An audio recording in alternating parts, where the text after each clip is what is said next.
We know how you want it to be. Welcome But to the sometimes Grounds for these Sculpture. things are bigger than you think. And you want to go back to New Jersey, but sometimes New Jersey's not as big as you think. The city is like a garden, and if you give it time, it'll grow.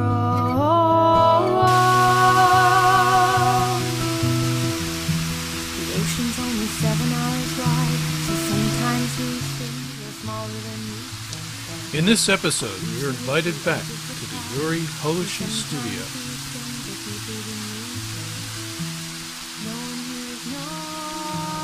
Yuri will complete his resin casting process. Think you know.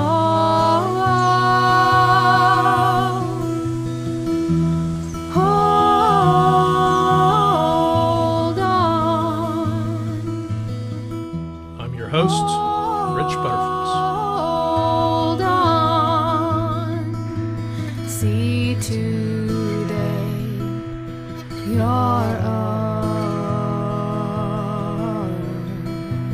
okay.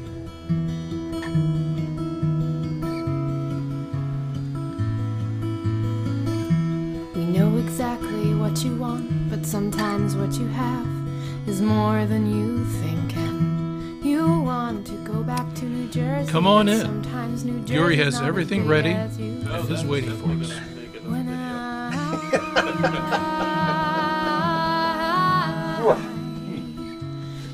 I go. Sculptor Auden Wright has stopped by to visit Yuri. He has a studio in the Motors Building. You have heard he and other sculptors working in the background. Another city somewhere. In the next chapter, Auden will share some of his techniques Going out with us. between May and April and May. Well, I have to say May and June. Yeah, so everything has to be done and shipped out. Some actually not Most even. of it was in storage up there. Yeah, and some is not here yet. We have pieces that still it's not here yet. We have Oh, it's coming in from somewhere else, it's and you been have cast. to kind of. Yeah. They're brand new. Some pieces are brand new. Ooh. Oh, brand new Some of stuff. them are. Yeah, some of them are. Like That's why I took KOs over there. Yeah, some of them customers are. with buns. Some of them are like brand new, like edition, like not Uh-huh. from like Whispering Close is one of them. Yeah, take care. We are working. Okay, I'm bringing the two parts together, and I'm going to go ahead and connect the front and the back and make them one. So now we have two halves that have been clean on the edges, so you have a nice Right. tight connection. And as you can see, that it fit nicely. Now I have to make sure to lock, and I'm using the bolts to reinforce it.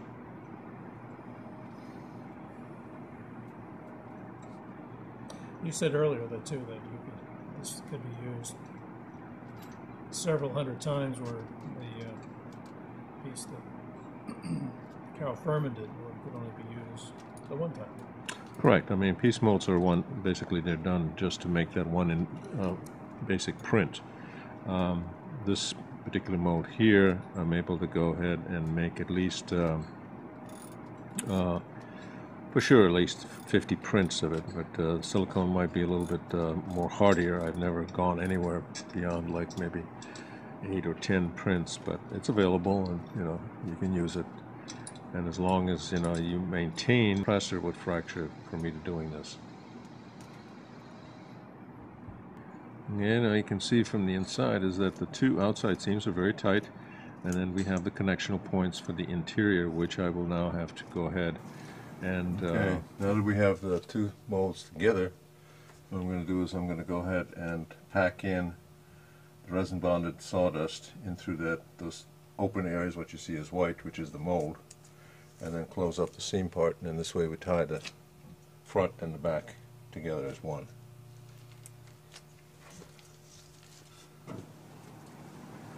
I'm packing in the first layer.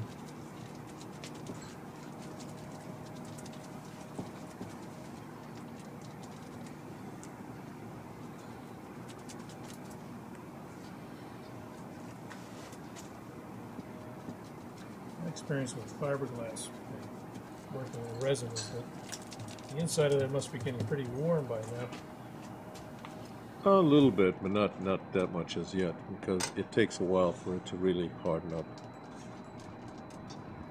I'm proceeding to go ahead and remove the two sections, and I'm going to remove the face molds off first. The two molds. That's gas bronze. Can you tell us about that process? Well, it's a complex process to describe, but it's basically taking a mold off an original model, usually made in plaster, then transformed into wax, and the wax is then transformed into a ceramic shell, then burnt out, and into that space that's left is what the bronze is poured into. It's called the lost wax process in very simplistic terms. This particular piece was made with a sand casting process, which is an alternate process, where the mold is made of sand, resin bonded sand, a two-piece mold with a core, and the core is pared down to again create that space between the outer shell and the inner core, in which the bronze is poured, and then the mold is broken off, and you get the bronze transformation from the original. That piece I happen to cast myself in my own studio. I have my own little foundry, so I'm particularly proud of that. I'm just curious, is the lost wax process, isn't that used in Africa? Oh, it's used, since the lot. time of the Greeks. Sure, Oh yes, it's used in Africa, It's like certainly. little figurines, bronze Oh, certainly. figurines that came from Africa. Definitely, yes. Now I'm getting a little assistance from the producer to go ahead and remove the last shell.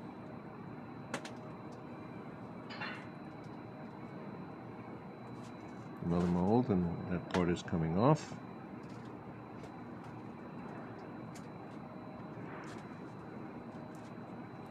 At that point, then I will then proceed to go ahead and remove the rest of the rubber off of Isaac, and uncover the resin piece. Again, my process of removing it is the same as when I removed it with the clay. And now I have to be even more careful because there is no give, because the resin is pretty much fixed. So very slowly and very gently I take sections by sections. Now over to the left, you'll see some little pieces, marks, and those are referred to as flashings that are from the two separations of the mold, which is a given thing that would basically occur, and that can be easily cleaned up later on.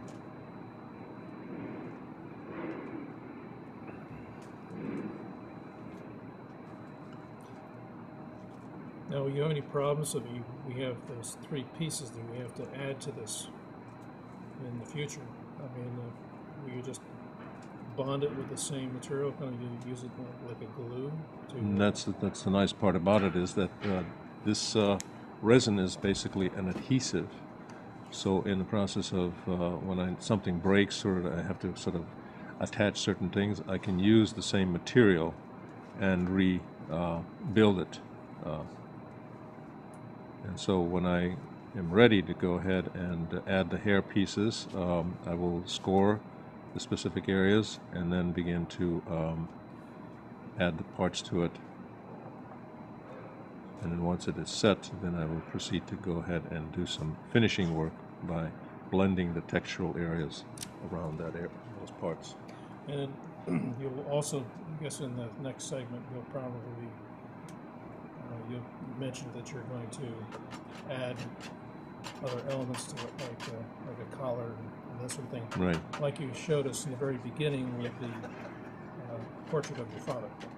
Correct, correct. So those would be the additional, and those will actually cover up that lower neck section that we see at this point. But before I proceed for that, I'm going to have to actually go in and see the inside of the head and to check my thicknesses and to see if there are any kind of weak areas or places that I didn't have enough resin that goes in there. And what I'm actually looking for is from the inside, if I see light or a penetration of light that comes out to the surface areas, those are my weak parts, and those are the things that I have to reinforce.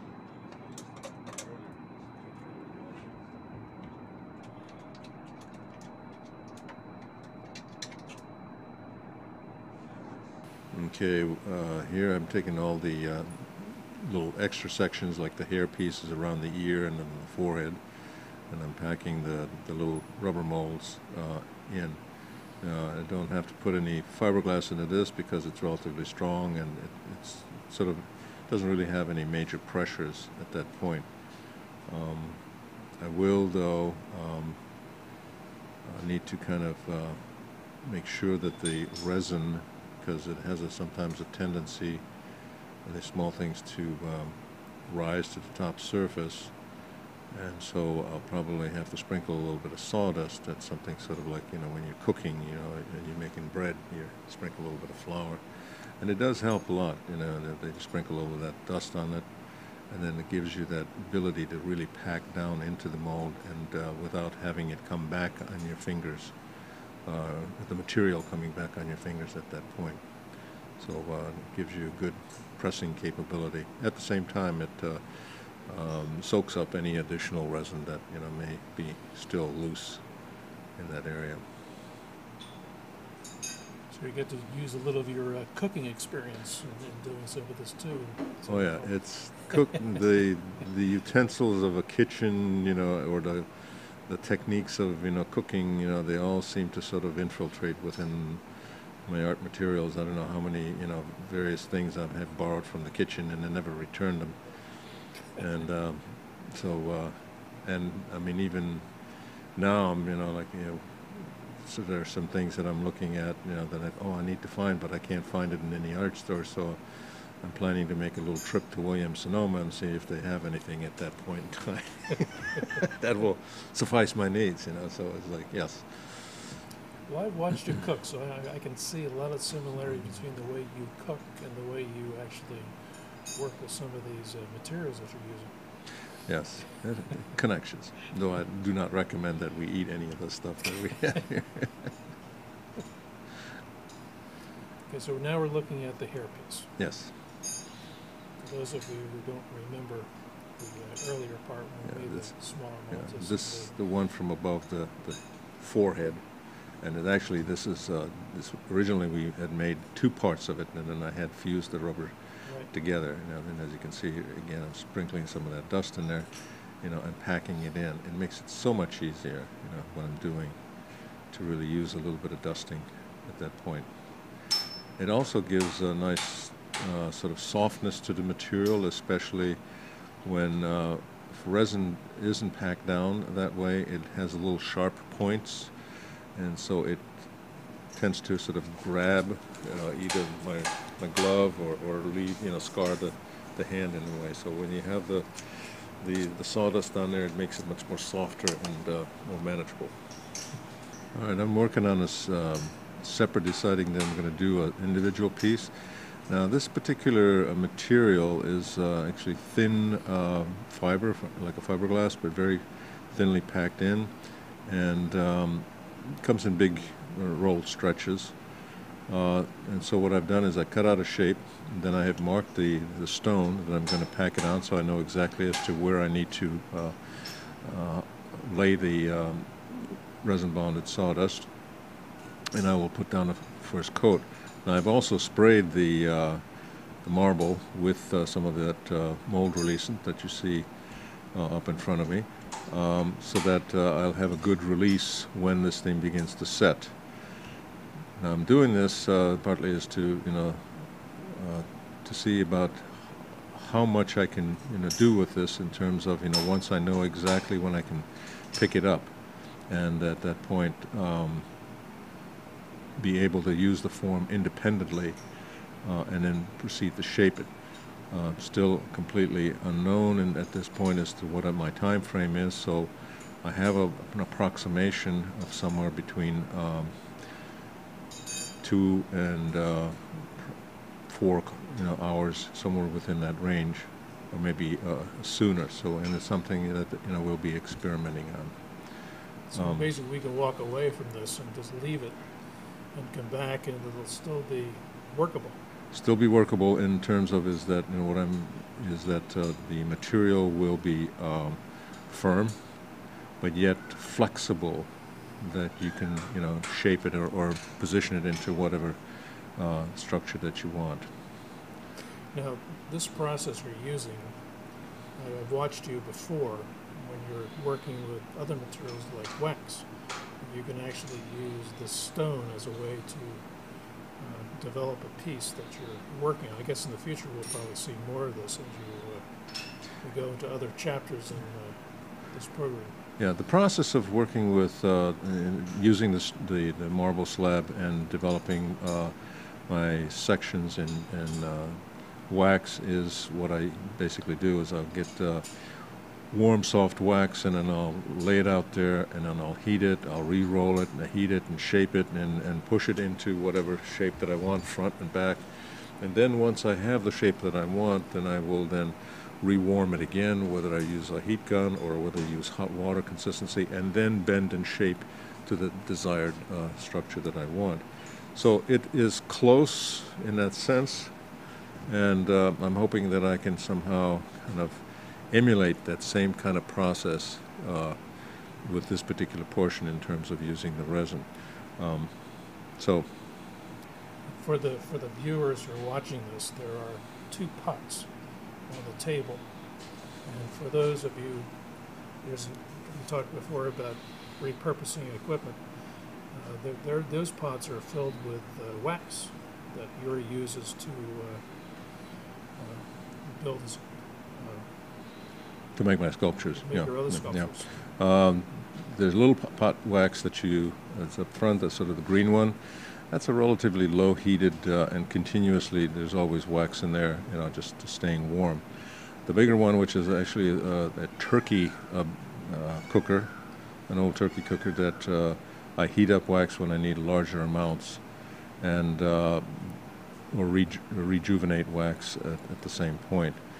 So it's a larger quantity, and then I can work it from there. But again, when I heat, I will heat it up to a particular stage if I'm planning to use it for rolling slabs of clay, and then get it to that warm consistency of where it is not a paste, but a lump of soft material that I can push around, similar to that consistency or viscosity of clay. We're going to be visiting other studios like the Dana Stewart Foundry, where he will be using the same type of operation where he has a stone like Yuri has here. Plus, Dana also has the similar pots that he uses for doing exactly the same thing. So he has a little different purpose because Dana will use it for building gates and parts for the bronze casting process. But we'll see that in the future. Now here, what I've done is that, okay, now that I have, shall we say, laid out the outer surface of the resin, okay, I need to reinforce it because I need to put a backing into it that is going to keep all of this resin together.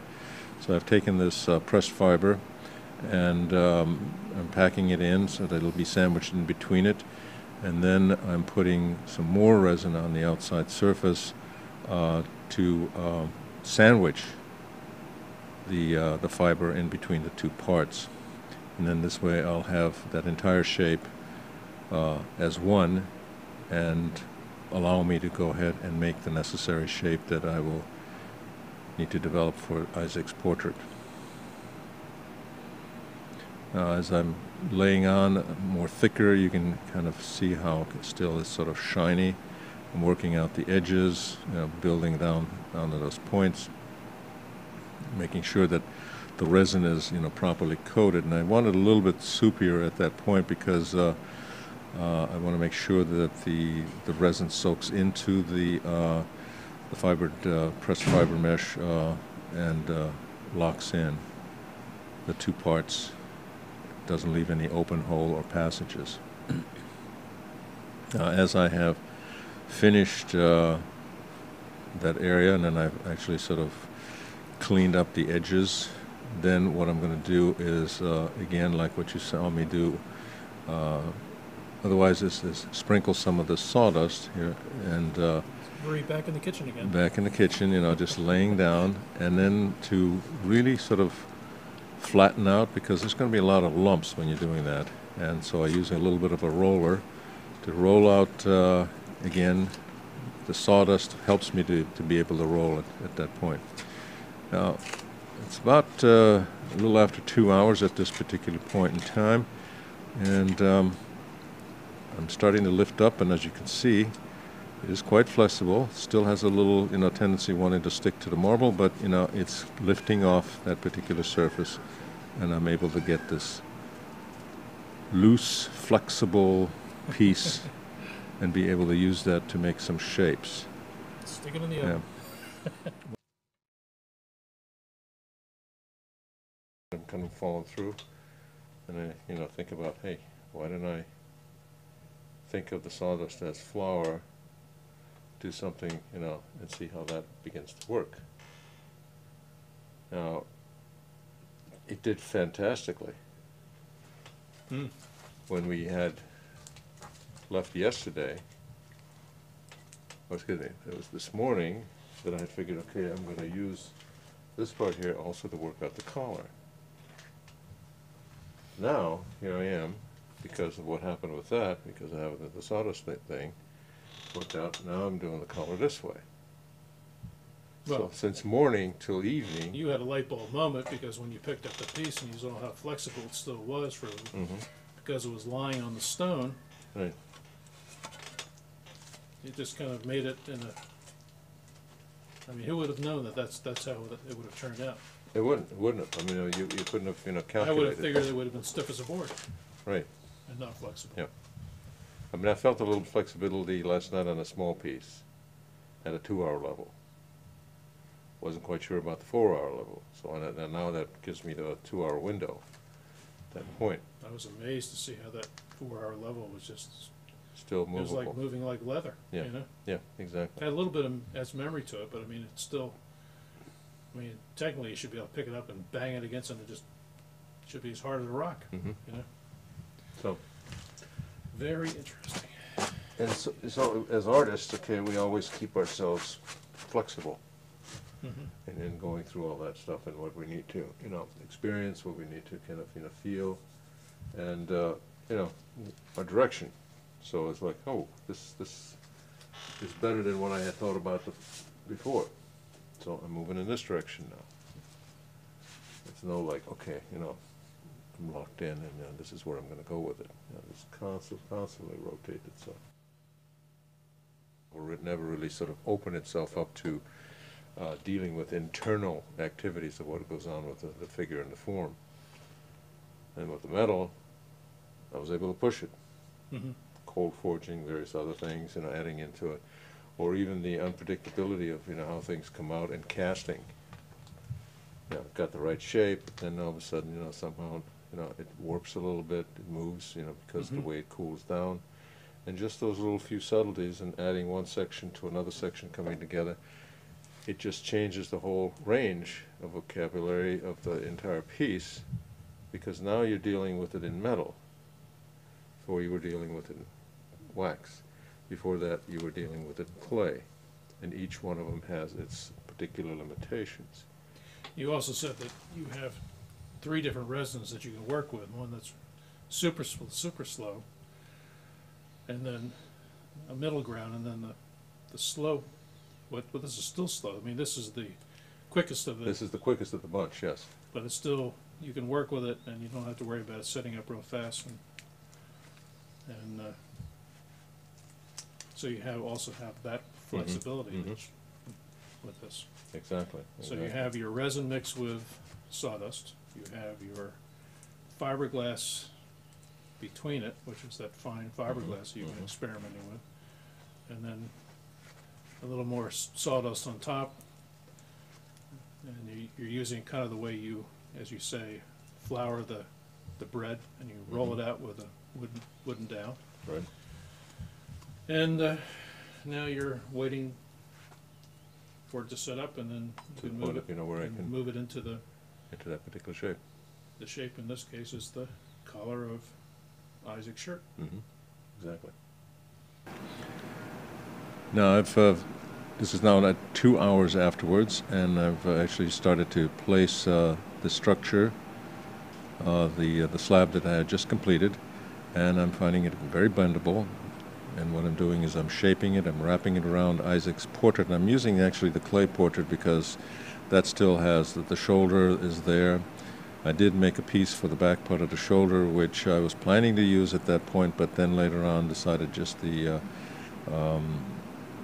it may not be necessary. But here is, I'm taking, as you can see, I'm sort of bending in, and I'm folding the surface area, and then whenever I'm satisfied as to where that particular piece is, I will then go ahead and T-pin it to the clay, positioning it in that area, and then finishing it and allowing it to go ahead and harden up so that I can again use it as the final piece.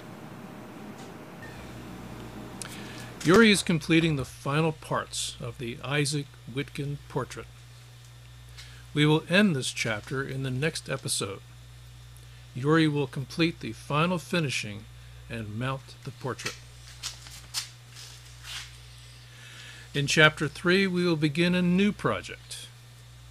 Yuri, along with sculptors Dana Stewart and Autumn Wright, will take us through the bronze casting process.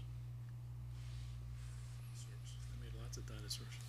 I started off with making animals. Yuri's completing the last part of his project by forming the eyes. He has a very unique way of doing it by using sockets and simple tools like a wooden spoon and a knife to form the eye, or eyes for Isaac. We know how you want In the it beginning to of be, Chapter 2, but Yuri sometimes shows these things are of his bigger than father's you portrait. thinking. You want to go back Here's to a New preview Jersey, of but what sometimes New Jersey's not as big Yuri as will you complete think. The city is in the like final episode of Beyond a garden, the Doors.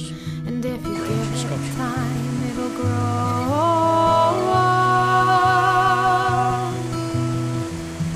The ocean's only 7 hours wide, so sometimes these things are smaller than you think, but all you see is the edge of the tide, and sometimes these things are deeper than you think.